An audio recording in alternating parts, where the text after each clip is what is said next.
தமிழ்குடி உறவுகளுக்கு வணக்கம். நான் உங்கள் நரேந்திரபாலா. இன்றைக்கி பாட்டாளி மக்கள் கட்சி 17ஆம் ஆண்டு வேளாண் நிழல்நிதி அறிக்கையை வெளியிட்டிருக்காங்க. இந்தியாவிலேயே நிழல்நிதி அறிக்கையை வெளியிடுற ஒரே கட்சி பாட்டாளி மக்கள் கட்சி தான். இது அரசாங்கத்துக்கு, ஆட்சி ஆள்பவர்களுக்கு மிகவும் பயனுள்ளதாக இருக்கும்.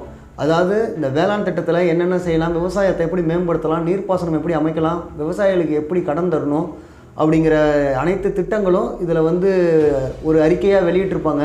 இதை பாட்டாளி மக்கள் கட்சி நிறுவன தலைவர் மருத்துவர் ஐயா அவர்கள், அதைத் தொடர்ந்து பாட்டாளி மக்கள் கட்சி தலைவர் மருத்துவர் அன்புமணி ராமதாஸ் அவர்கள் தொடர்ந்து செஞ்சுட்டு வராங்க. இது 17ஆவது ஆண்டு நிழல்நிதி அறிக்கையை இன்றைக்கி ஒரு மூத்த பத்திரிகையாளர் அவரிடம் வெளியிட்டிருக்காங்க. அது மட்டும் இல்லாமல் இன்றைக்கி மக்கள் நலன் சார்ந்த பிரச்சனை அத்தனையிலுமே பாட்டாளி மக்கள் கட்சி குரல் கொடுத்துட்டு வராங்க, போராடிக்கிட்டு வராங்க. அப்படிப்பட்ட கட்சியை கடந்த சில நாட்களுக்கு முன்னாடி விருத்தாச்சலத்தில் செய்தியாளர் சந்திப்பில் மருத்துவர் அன்புமணி ராமதாஸ் அவர்களை ஒரு பத்திரிகையாளர் கேள்வி கேட்கிறாரு. திமுக ஆட்சியை கண்டித்து பாஜக இப்போ நிறைய போராட்டங்கள் பண்ணுறாங்க, நீங்கள் என்ன பண்ணுறீங்க அப்படின்னு கேட்குறாரு.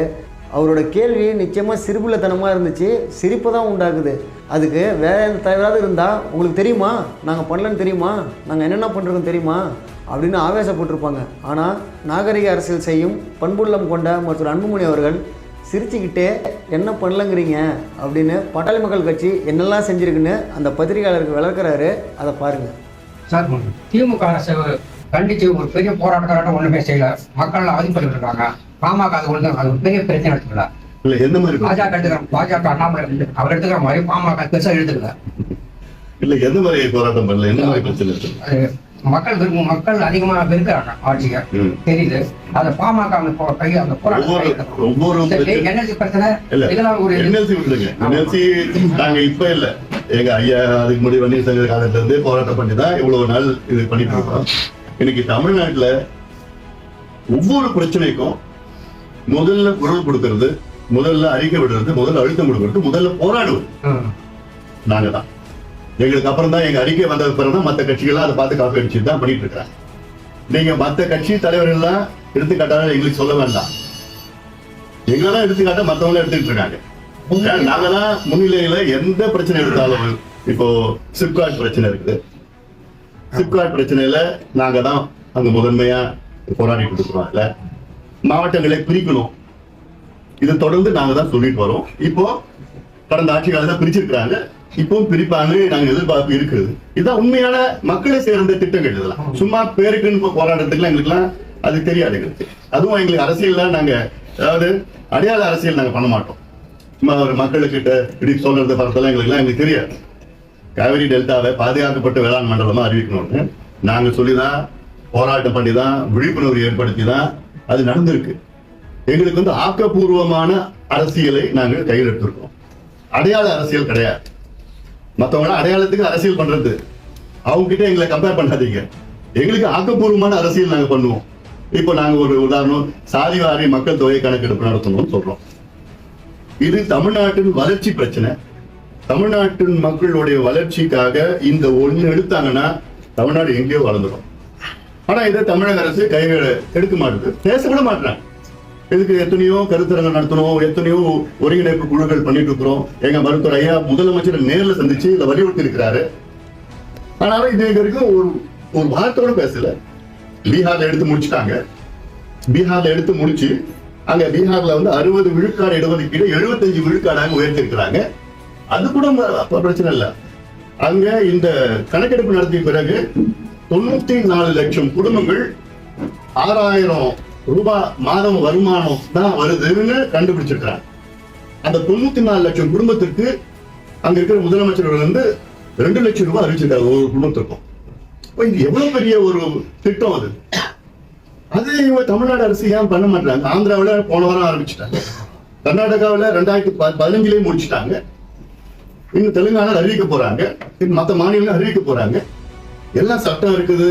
அதாவது முதலமைச்சர் சொல்றது எங்களுக்கு அதிகாரம் இல்லைன்னு சொல்றதுலாம் தப்பு, தவறான கருத்து. பஞ்சாயத்து தலைவருக்கு அதிகாரம் இருக்கு. இந்தியன் ஸ்டாட்டிஸ்டிக்கல் ஆக்ட் 2008 படி பஞ்சாயத்து தலைவருக்கு அதிகாரம் இருக்கு, மாநில அரசுக்கு அதிகாரம் இருக்கு, மத்திய அரசுக்கு அதிகாரம் இருக்கு. சட்டமே சொல்லுது. அந்த சட்டத்தின்படி தான் பீகார்ல நடத்திருக்கிறாங்க, அந்த சட்டத்தின் கீழ் தான் ஆந்திராவில் நடத்திட்டு இருக்கிறாங்க. அப்ப இவங்க நடத்துறதுக்கு என்ன பயம், என்ன தயக்கம்? நம்ம சமூக நீதினு பேசினா போதுமா என்ன? தந்தை பெரியாருடைய வாரிசு நாங்க சொன்னா போதுமா என்ன?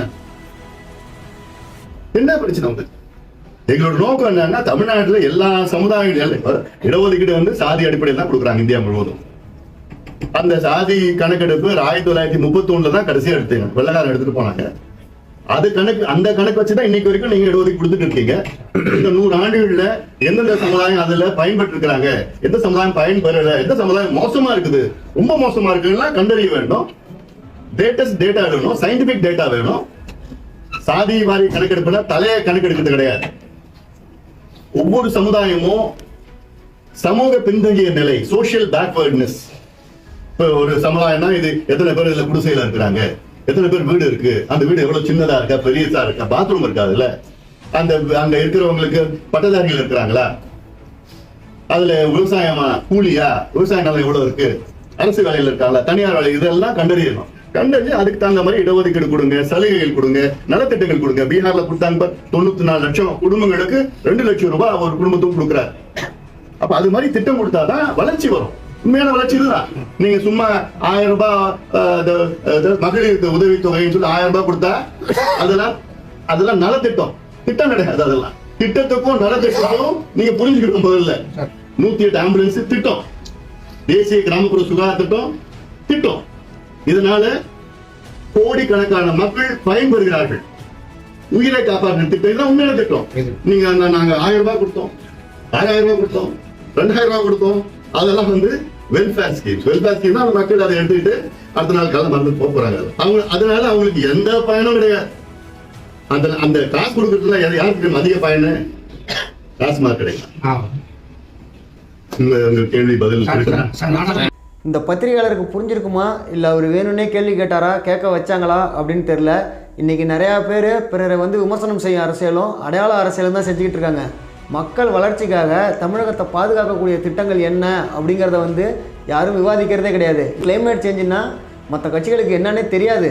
புவி வெப்பமயமாதல், காலநிலை மாற்றத்தால் ஏற்படக்கூடிய பாதிப்புகள், அதை எப்படி சரி செய்யணும் அப்படின்னு மருத்துவர் அன்புமணி ராமதாஸ் அவர்கள் தான் தொடர்ந்து வலியுறுத்திட்டு வர்றாரு. ஒரு படித்த அறிவார்ந்த நாகரிகமான அரசியல் தலைவர். மக்கள் நலனுக்காக என்னென்ன செய்யணுமோ அது அத்தனையும் சொல்லக்கூடியவர். தமிழகத்தை சீரழிக்கக்கூடிய திட்டங்களை அரசு கொண்டு வந்தால் அதை முதல்ல ஐயா அறிக்கை மூலமாகவும், ஆனால் அன்புமணி அவர்கள் கண்டனம் மூலமாகவும் தடுத்து நிறுத்தக்கூடிய வலிமை பெற்ற கட்சி பாட்டாளி மக்கள் கட்சி. பாட்டாளி மக்கள் கட்சி அறிக்கைகள், போராட்டங்கள் அத்தனையும் உங்களால் எண்ணி பார்க்கவே முடியாது, அந்த அளவுக்கு தான் இருக்கும். இன்றைக்கி மக்கள் நலனுக்காக போராட்டம் பண்ணக்கூடிய கட்சின்னா அது கண்ணை மூடிக்கிட்டு சொல்லுவாங்க, இல்லை சின்ன குழந்தையும் சொல்லும் பாட்டாளி மக்கள் கட்சி தான் அப்படின்னு. அந்த அளவுக்கு தான் இன்றைக்கி மக்களுக்காக பாட்டாளி மக்கள் கட்சி தொடர்ந்து போராடிட்டு வராங்க. மதுவை ஒழிக்கணும்னு போராடிட்டு வந்திருக்காங்க. நிறைய மது கடைகளை மூடி இருக்காங்க. விவசாயிகளுக்காக போராடிட்டு வராங்க. நீர்நிலை அமைக்கணும்னு போராடிட்டு வராங்க. மது, கஞ்சா போதைய இந்த தமிழகத்தில் ஒழிச்சு மக்கள் நல்லா இருக்கணும்னு போராடிட்டு வராங்க. வடலூரில் வள்ளலார் நிலங்களை கையகப்படுத்துறது தப்பு, அது வந்து வள்ளலார் எதுக்காக வந்து பயன்படுத்திட்டு போனாரோ அப்படியே பயன்படுத்தப்படணும் அப்படின்னு வள்ளலாரின் செயல் திட்டங்களை பாதுகாக்கும் வண்ணமாக அறிக்கைகள் வெளியிட்டிருக்காங்க. இன்றைக்கி வந்து சென்னையில் வந்து கட்டடமயமாக தான் இருக்குது. அந்த கோயம்பேடு பஸ் நிலையத்தை வந்து வெளிநாட்டவருக்கு வந்து தாரை வார்க்காமல் தமிழக அரசு அங்கே பூங்கா அமைக்கணும், அதை மக்களுக்கு பயனுள்ளதாக ஆக்கணும் அப்படின்னு அறிக்கை வெளியிட்டிருக்காங்க. அதன் பிறகு லாபகரத்தில் இயங்கக்கூடிய மின்வாரியத்தை வந்து இன்னும் மென்மேலும் சீர்படுத்தணும், மின் கட்டண உயர்வை வந்து குறைக்கணும், அடுக்குமாடி குடியிருப்புகளின் மின் கட்டண உயர்வையும் குறைக்கணும் அப்படின்னு அறிக்கை வெளியிட்டிருக்காங்க. அது மட்டும் இல்லாமல் அரசு சம்மந்தப்பட்ட ஊழியர்கள், அதாவது இப்போ போக்குவரத்து துறை வந்து போராட்டம் பண்ணாங்க பார்த்தீங்களா, அவங்களோட கோரிக்கை நிறைவேற்றணும் அப்படின்னு அவங்களுக்காக குரல் கொடுத்துருக்காங்க. ஆசிரியர் பணியிடங்களை வந்து நிரப்பி ஆசிரியர்களுக்கு வேலை வாய்ப்பை தரணும், கல்வித்துறை வந்து வளர்ச்சியடைய செய்யணும் அப்படின்னு அறிக்கை கொடுத்துருக்காங்க. இதே போல் இன்னும் ஏகப்பட்டது இருக்குது. நீங்கள் வந்து ஆனால் அன்புமணி ராமதாஸ் அவர்கள் வந்து வலைதள பதிவையும் மருத்துவர் ஐயாவோட வலைதள பதிவையும் நீங்கள் தொடர்ந்து பார்த்தீங்கன்னாலே தெரியும். அதில் வந்து ஒவ்வொரு நாளும் ஒரு அறிக்கை இருக்கும். நிச்சயமாக மக்கள் நலன் சார்ந்த அறிக்கை இல்லாமல் இருக்கவே இருக்காது.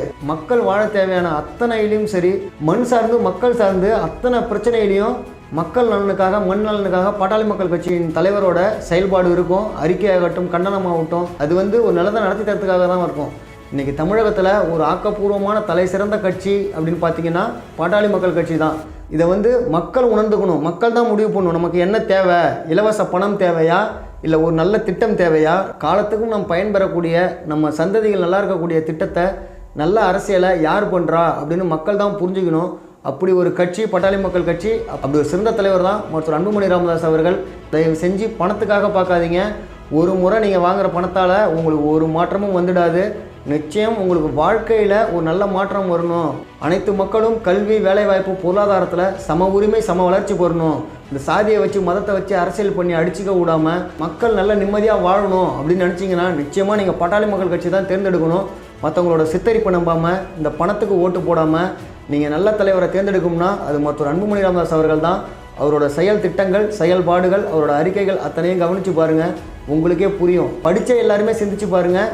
படித்தவங்கெல்லாம் அந்த ஆட்சி வந்தால் நமக்கு செய்வாங்க, இந்த ஆட்சி வந்தால் செய்வாங்க அப்படின்னு அரசு அதிகாரிகள் உட்பட மாறி மாறி இரு கட்சிகளுக்கே வாக்களிக்கிறீங்க. ஆனால் உங்களுடைய வளர்ச்சிக்காகவும் உங்களுடைய உழைப்புக்காகவும் மதிப்பளித்து அரசு அதிகாரிகள் அத்தனை பேருக்காகவும் குரல் கொடுக்கறது பாட்டாளி மக்கள் கட்சி. இன்றைக்கி படித்த இளைஞர்கள்லாம் அரசு வேலைக்கு வரணும் அப்படின்னு குரல் கொடுக்கறது பாட்டாளி மக்கள் கட்சி. இன்றைக்கி டிஎன்பிஎஸ்சி தேர்வாணையம் ஒரு விரைவாக தேர்வு நடத்தணும், விரைவாக முடிவு அறிவிக்கணும், இந்த இளைஞர்கள் வேலைவாய்ப்பு பெறணும், அதில் தமிழ்நாட்டில் தமிழர்களுக்கு வேலைவாய்ப்பில் முன்னுரிமை இருக்கணும், தமிழ் வழி பாடத்திட்டத்தை செயல்படுத்தணும், இன்றைக்கி பெயர் பலகைகள் தமிழில் இருக்கணும் அப்படின்னு இந்த தமிழுக்காகவும் தமிழ் மக்களுக்காகவும் தொடர்ந்து குரல் கொடுத்து நல்ல திட்டங்களை செயல்படுத்தக்கூடியது பாட்டாளி மக்கள் கட்சி தான். அதை புரிஞ்சுக்கிங்க. ஒரு முறை பாட்டாளி மக்கள் கட்சிக்கு வாய்ப்பளிச்சிங்கன்னா நிச்சயமாக நல்லதொரு மாற்றத்தை காண்பீங்க. மாற்றம், முன்னேற்றம், அன்புமணி என்பது வெறும் சொல் அல்ல, செயல். நிச்சயமாக தமிழகமும் தமிழக மக்களும் வளர்ச்சி பெறுவர். சாதி மத பேதமின்றி நல்லதே நினைப்போம், நல்லதே செய்வோம். நன்றி.